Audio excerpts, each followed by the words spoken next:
सारे देश भर में जो हमारे से सहमत नहीं थे सारे सहमत हो गए कि एक वामन मेश्राम ही है जो आरएसएस के हेडक्वार्टर पर मोर्चा लेकर जाने के बारे में सोच सकता है। तो हमने केवल सोचा नहीं, लेकर जाने का काम किया और 2-3 लाख लोग इकट्ठा किया सारे देश भर से। एफआईआर किया 9 तारीख को, भाषण मेरा है 5 तारीख को, और वहाँ वो कह रहे हैं कि मैंने गैर कानूनी बातें की, बल्कि मैंने वहाँ ये कहा कि अगर कोई गैर कानूनी तरीके से हमारे आंदोलन में गड़बड़ी करने की कोशिश करेगा तो मैं उसको पुलिस को हैंड ओवर कर दूंगा। मैं तो ये बात कहा, वो वीडियो हमारे पास सारा का सारा रिकॉर्डेड है। बीएसपी को ख़त्म करने की कोशिश करेंगे, ऐलानिया कह रहा हूँ, ख़त्म करने की कोशिश करेंगे। मायावती का चैप्टर क्लोज करना बहुत ज़रूरी है, क्योंकि रिपब्लिकन पार्टी ने महाराष्ट्र में जो मतलब गंदा खेल खेला, वो सेम गंदा खेल अभी मायावती खेल रही है। उसका खात्मा बहुत ज़्यादा ज़रूरी है।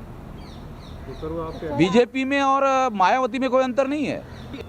तो सारे देश भर में अभी हम लोगों ने 29 नवंबर को भारत बंद कर रखा है, ऐलान किया हुआ है, भारत बंद होगा।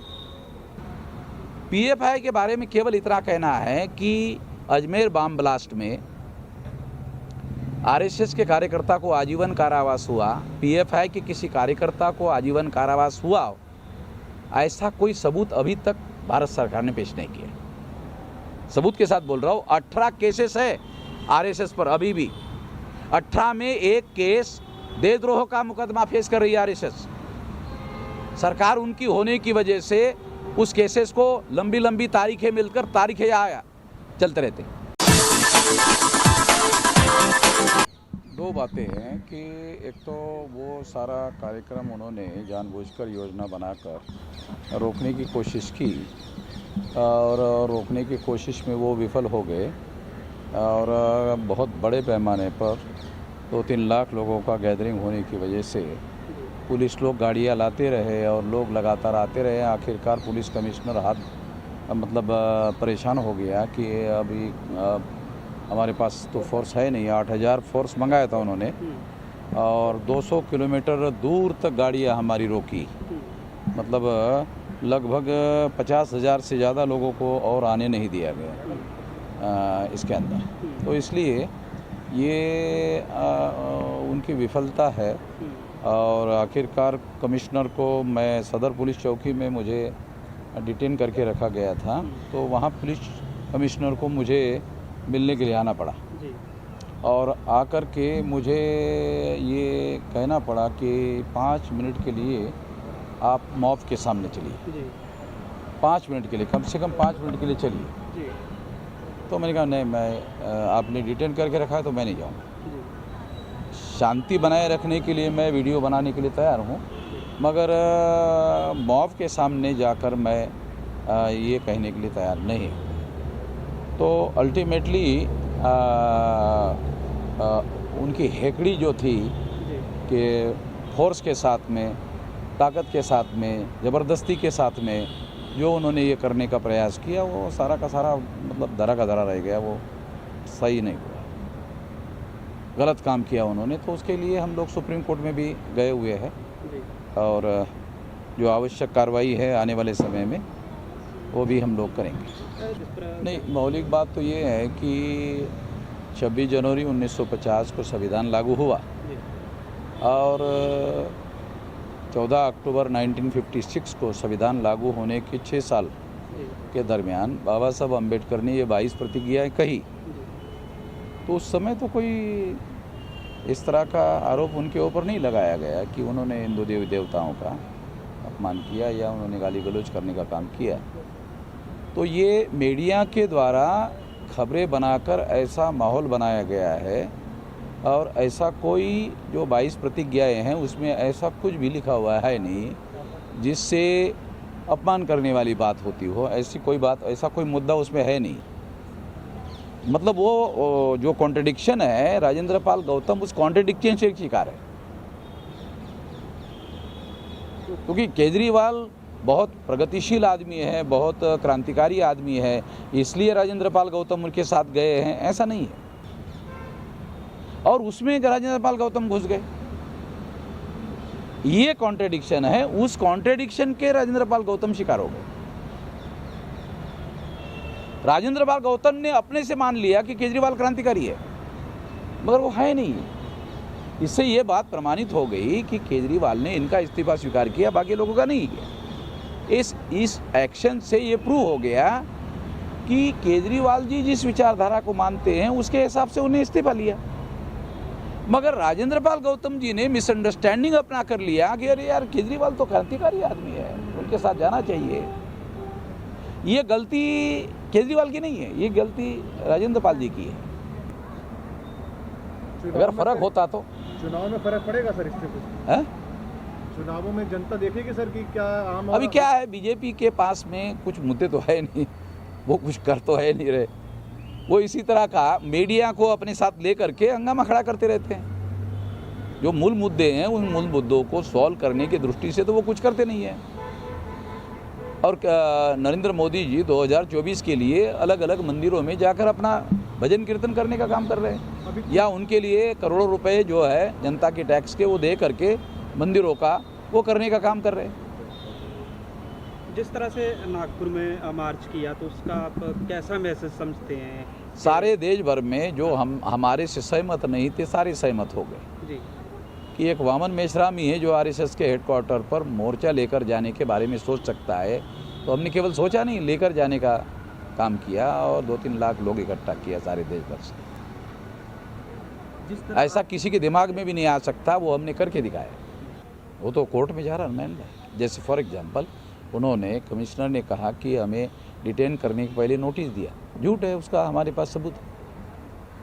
डिटेन करने के पहले मेरे पास वीडियो है कि मैंने पुलिस अधिकारियों को डिटेन करने के पहले मुझे नोटिस देने के लिए कहा, उसके वीडियो है।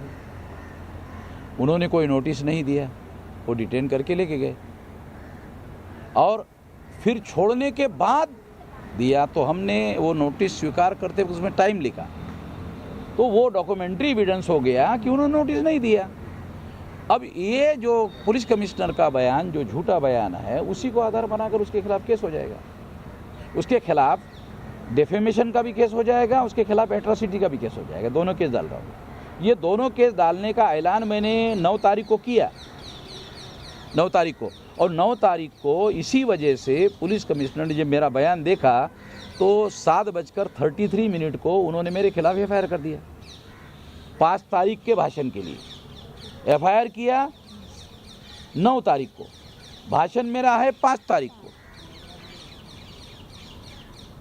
और वहाँ वो कह रहे हैं कि मैंने गैर कानूनी बातें की, बल्कि मैंने वहाँ ये कहा कि अगर कोई गैर कानूनी तरीके से हमारे आंदोलन में गड़बड़ी करने की कोशिश करेगा तो मैं उसको पुलिस को हैंड ओवर कर दूंगा।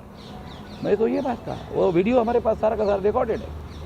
देखो, अब मैं जिस संगठन और आंदोलन की बात कर रहा हूँ, भारत मुक्ति मोर्चा और बहुजन क्रांति मोर्चा, कोई राजनीतिक दल तो है नहीं, मगर 2024 में बीजेपी चुनाव जीत कर नहीं आए इसके लिए हम कोशिश करेंगे। बीएसपी को खत्म करने की कोशिश करेंगे, ऐलानिया कह रहा हूँ, खत्म करने की कोशिश करेंगे। मायावती का चैप्टर क्लोज करना बहुत ज़रूरी है, क्योंकि रिपब्लिकन पार्टी ने महाराष्ट्र में जो मतलब गंदा खेल खेला, वो सेम गंदा खेल अभी मायावती खेल रही है। उसका खात्मा बहुत ज़्यादा ज़रूरी है। बीजेपी में और मायावती में कोई अंतर नहीं है।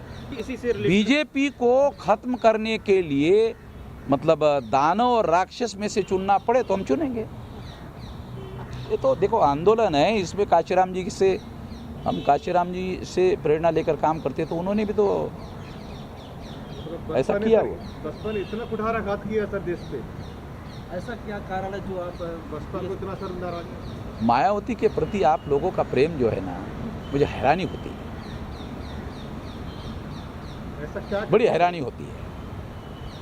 आप लोगों का प्रेम मुझे बड़ा हैरानी लगता है। पत्रकारों का, तुम आप कार्यकर्ता हो कि पत्रकार हो? पर सर उनकी मुझे लगता तो है नहीं कि आप पत्रकार हो। उनकी जानकारी तो जनता को दिखानी ना सर, उसके आपसे पूछना चाह रहे कि बसपा ने ऐसा क्या किया जो उसको आप धरातल से हटाना चाहते हैं? देखो, बसपा के 5 साल उसकी ये रही, 5 साल में अगर वो चाहे तो हमारे लोगों के लिए रिजर्वेशन इन प्रमोशन का कानून बना सकती थी। हाई कोर्ट ने कहा भी आप कानून बना सकती है, आप बनाइए, बगैर कानून के आप ऐसा नहीं कर सकती। रिजेक्ट कर दिया, सुप्रीम कोर्ट ने भी रिजेक्ट कर दिया। एक एग्जाम्पल के तौर पर बता रहा हूँ, आपको पता है कि एट्रोसिटीज़ का जो कानून है उसके लिए जो सर्कुलर मायावती ने निकाला कि किसी भी एट्रोसिटी करने वाले लोगों को जांच पड़ताल पुलिस के द्वारा किए बगैर और सबूत मिले बगैर किसी प्रकार की कोई कार्रवाई नहीं की जाएगी। पुलिस वाले जांच पड़ताल में हमारे लोगों के फेवर में काम करते हैं कई सारे देश भर में। ओबीसी की जाति आधारित जनगणना हमारे चौधरी विकास पटेल जी है। तो सारे देश भर में अभी हम लोगों ने 29 नवंबर को भारत बंद कर रखा है, ऐलान किया हुआ है। भारत बंद होगा। शुरुआत कहाँ से करेंगे सर? है? अरे भारत बंद भारत से शुरू होगा कि अमेरिका से शुरू होगा? किस राज्य से शुरू करेंगे? भारत एक साथ एक ही दिन? हाँ, भारत बंद का मतलब एक राज्य में नहीं होता है। भारत में हमारे देखो, हमारा संगठन है 31 राज्यों में 567 जिलों में 4000 से ज़्यादा तहसीलों में 22,000 से ज़्यादा ब्लॉक में और 1.5 लाख से ज़्यादा गाँव में है। अभी 674 जिलों में बंद होगा। अभी ये निर्णय अभी यहाँ हो गए और 150 लोगों को जो 674 जिले बचे हुए हैं, मतलब 100-125 बचे हैं, उनमें एक एक आदमी को मैं भेज रहा हूँ। ये 3 महीने में 674 जिलों में फैल जाएगा। और आज की तारीख में जिसे फुले शाह अम्बेडकर का आंदोलन कहते हैं, ये हमारे आंदोलन के अलावा अभी कोई है नहीं है, कोई लड़ता हुआ नहीं है। बीजेपी के लोग मायावती को डरा रहे हैं और मायावती डर रही है। डरपोक आदमी हमारी लड़ाई लड़ सकते हैं। अरे भिड़ने वाले लोग चाहिए। अम्बेडकरवाद का दूसरा नाम है भिड़ना। और फिर आरएसएस के हेडक्वार्टर पर जाके भिड़ना, ऐसा दिमाग में भी मायावती के आ सकता है। मायावती को या तो काशीराम जैसा मेंटोर चाहिए या तो वो सतीश मिश्रा जाए। वो बगैर मेंटोर को कोई काम नहीं कर सकती। मायावती बगैर मेंटर को काम नहीं कर सकती। मेरी बात समझ रहे हैं क्या? इसका कोई सवाल है तो पूछो। पीएफआई के बारे में सर, ये 2 लाइन सर। पीएफआई के बारे में केवल इतना कहना है कि अजमेर बम ब्लास्ट में आरएसएस के कार्यकर्ता को आजीवन कारावास हुआ, पीएफआई के किसी कार्यकर्ता को आजीवन कारावास हुआ, ऐसा कोई सबूत अभी तक भारत सरकार ने पेश नहीं किया। और इस पर बैन लगा दिया, उसको आजीवन कारावास होने के बावजूद भी बैन नहीं लगाया। नहीं है, समझ में नहीं आ रहा है। सबूत के साथ बोल रहा हूँ। 18 केसेस है आरएसएस पर अभी भी। 18 में एक केस देशद्रोह का मुकदमा फेस कर रही है आरएसएस। सरकार उनकी होने की वजह से उस केसेस को लंबी लंबी तारीखें मिलकर तारीखें आया चलते रहते।